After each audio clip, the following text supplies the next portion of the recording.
Financing continues to be tight. We're seeing it loosen up, and the stronger developers with A-plus locations are getting financed. Certainly, conversion opportunities still are abundant, and new construction we've seen. Uh, Even this year, about 80% of our signings have come through our new builds versus conversions. But I think financing is key. I think strong track record of development is the other part of it, and we'd like to say that having the right brand partner is also a critical component.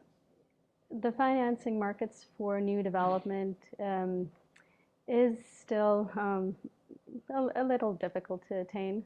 I would say that when we look at construction financing for new developments, it's highly scrutinized.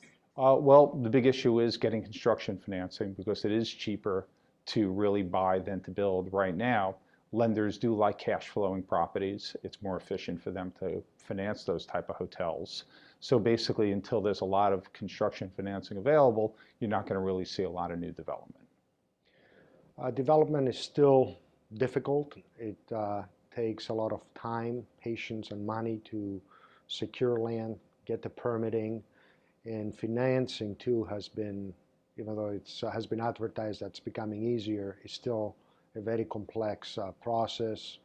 And the loan to cost percentages, at 60, 65% still requires a lot of equity, so it's still challenging. Finding sites that are entitled and have the opportunity to smoothly go through the city processes is key. I still think lending is still a challenge with the guarantee issues and the completion guarantees and so on and so forth. I think those are the challenges that we're currently facing from a supply standpoint. I think development today, you're going to need very strong sponsorship, and that's both from the developer as well as the brand.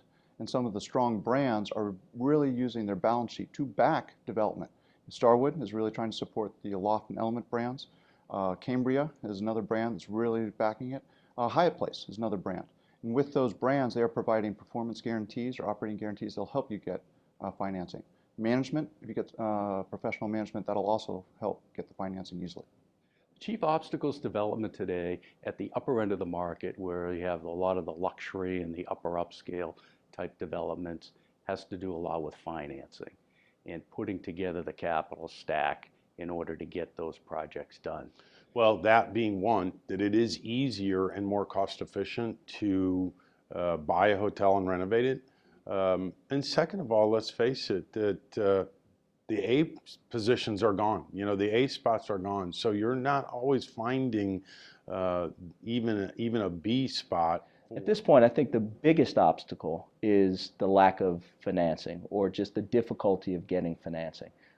It's certainly much easier to get a project financed in a major market with a great sponsor. In some of the secondary and tertiary markets, you're seeing developers get projects completed, but they're typically done with local banks with recourse. I think it's finding the right location, the right brand, the right operating partner, the right lender, right capital source. They're out there, but it's to find the right mix of all of them in the right location is tough. There's a lot of competition, and I think people are tending to look for adaptive reuse as their main source to find something that wasn't hotel at all and convert that into hotel than to just continue to flip stabilized assets.